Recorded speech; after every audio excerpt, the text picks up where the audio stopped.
Hey everybody, a couple of weeks ago we introduced you to DoodleConn, the creepy egg-shaped Ian doll that we used in our Avatar video for the physics effect where he gets thrown against the wall. He was the main villain in Self-Fulfilling Idiocy 4 because we've been putting him in all of our videos this year, starting with Five Nights at Freddy's, which was right after we first talked about him in a community comments video.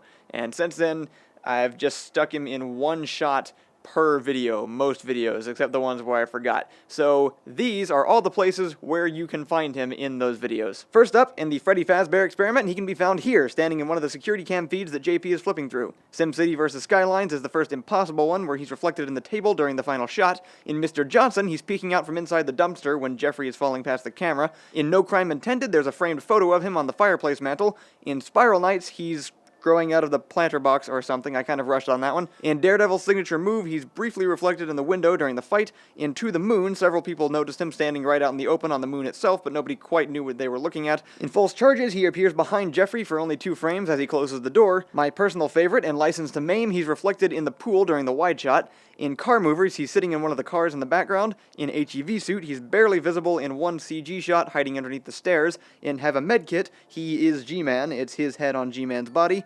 Death Park is another difficult one. He's inside the game screenshot on the computer screen for just a few seconds. In Doing Something About Gandhi, he's the statue on top of the Capitol building. In Prepare for Docking, he's on the mission flag inside the ship hangar. In Shoot and Loot, he's on the stack of money that Ethan finds. In the Pokemon Plan, he's hiding in the pile of stuff behind Jeffrey during one shot.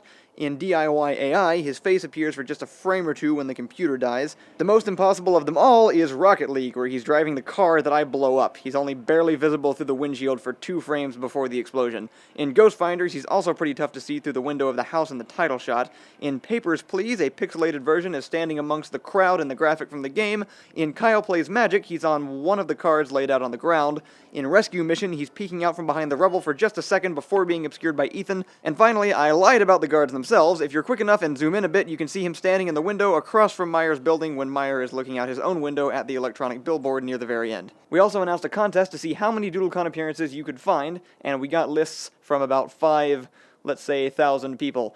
And each one that you found, put your name into a drawing that we then randomly drew from, and the winner of that drawing was Chrysidia! Yay! Chrysidia, you will be rewarded 1 statue of DoodleConn, either 3D printed or sculpted or hand-carved out of balsa wood, probably whatever is cheapest, and we will send that your way. So go ahead and send us your address, actually, to the same email address that you sent your list to, and we'll get that to you as soon as we get around to making the statue. In other news, we will be releasing an announcement video fairly soon, probably within the next couple of weeks, officially laying down what our new schedule for the next year is going to be, and going into detail on what we're going to be making, and all of that good stuff. So keep an eye out for it, and we'll see you guys in a couple of weeks.